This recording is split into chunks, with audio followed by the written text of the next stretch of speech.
And for those who say to me, and I hear this regularly now, they say, oh, this sounds personal to you. You take it so personally. I take it very personally. Nobody has to explain to me, and I don't have to read in a book, those who have struggled and sacrificed on my behalf. My grandmother, who I love dearly, my grandmother had a 5th or 6th grade education. She came from a family of sharecroppers. She would have done anything to give me a better life. My father, who's sitting right over there, I watched him get up every morning for 36 years and go into that mill and do hard, tedious work to give me a better life. They want to know if I take this personally. I take it very personally. I have no intention of standing quietly by and watching corporate greed rob our children and our grandchildren of the opportunity that was built on the backs and the labor and the work of our parents and our grandparents. We owe a responsibility to our children and to future generations. All of us, we also owe a responsibility to those who passed the torch to us.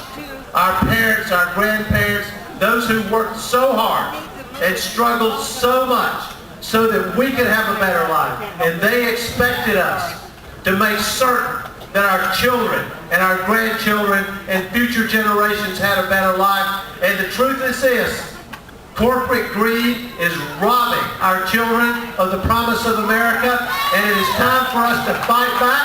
It is time for us to stand up. It is time for us to show some backbone and courage to stand in the footsteps of all those who came before us. And you better know that tomorrow night you need to send a fighter and a warrior into that arena on your behalf.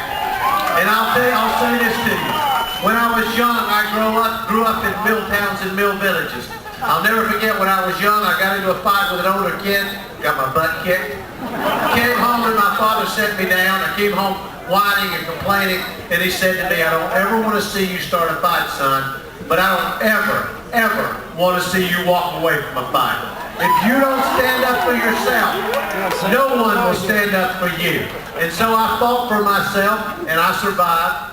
And then I spent 20 years fighting in courtrooms on behalf of families and children against these same big corporations.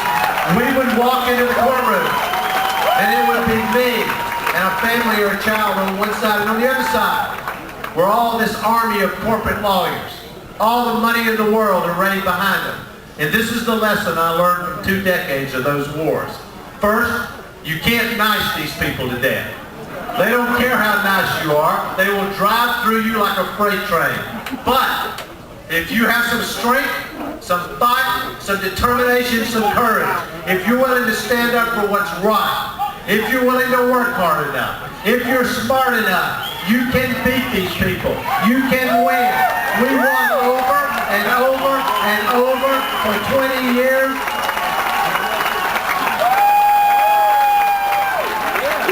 We can win this battle. And this is not the first time in American history we've been faced with this kind of fight. Because Teddy Roosevelt busted the trust. He broke the monopolies on behalf of the American people. Franklin Roosevelt, a transformational American president, changed everything. But he was vilified by corporate America. And what he said was, I welcome their hatred. Because what it means is I'm doing what's right. I'm acting on principle.